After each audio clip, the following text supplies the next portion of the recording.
We went to Wilmington Brewing Company, picked up Oatmeal Stout extract kit, but we're going to modify it a little bit. We are going to add Hershey's Cocoa. We're going to add PB2, a chocolate peanut butter oatmeal stout. We've added about 3.5 gallons of water to our 5-gallon pot. We left a little room at the top. We don't want to add any more water because it will boil over. When the temperature reaches about 150, 158 degrees, according to this recipe, we are going to drop this baby right here. And put that right on in. This is going to go for 45 minutes to an hour. Just going to kind of stir this every once in a while, trying to keep it in that temperature range of 150 to 158. So we're going to have to turn off the heat. Just pick this up here and let it drain. I think that's good. And just move this here, because we're going to bring this to a boil. And once we bring it to the boil, we're going to back the heat off. Then we're going to take the malt extract, pour that in here while it's still turned off. And we're going to get it all stirred up. And we'll go from there. Oh man, it smells so good. We're going to back the heat off, just turn it off. Let that calm down just a little bit.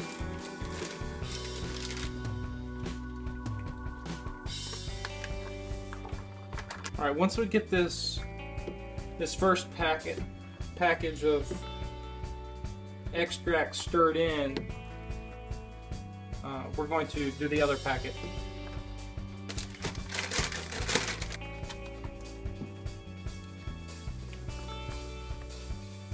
I'm switching to a whisk because it looked like there was some clumps in there.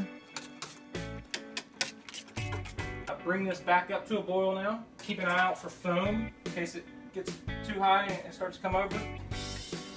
Pick it up off the burner a little bit. I'll go back down. Alright, the foam's starting to settle down more. So it'll be a little bit longer before we can add the hops. The foam has dropped enough. And once we put these hops in, we're going to set the timer for 20 minutes. Let's keep a close eye on it. Occasionally, I like to stir it just so I ensure that it's not burning on the bottom. We are going to add our East Kent hops. So now this is going to go for 40. We reached close to our 60-minute in time. We're going to dump these Fugo hops in.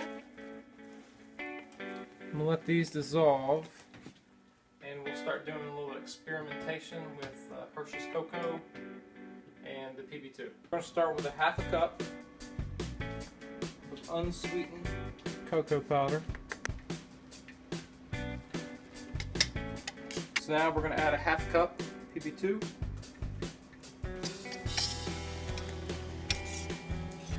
Alright, let's pull a little bit out and see what it tastes like. I think we're going to add some more. I added another 1/2 cup of chocolate and PB2. So I upped it up a little bit more. So total we have 1 cup of unsweetened cocoa. And we have 1.5 cups of PB2. So let's give that a taste. Oh yeah. That's it right there. I'm going to use this 1-step cleaner. Turn on hot water.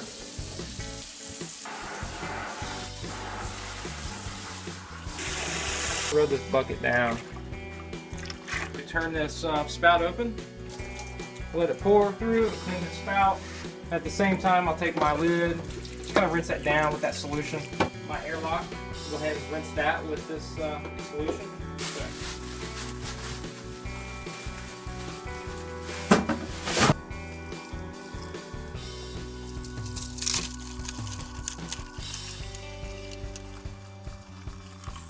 So we're just going to fill this up to the 5-gallon mark in cold water.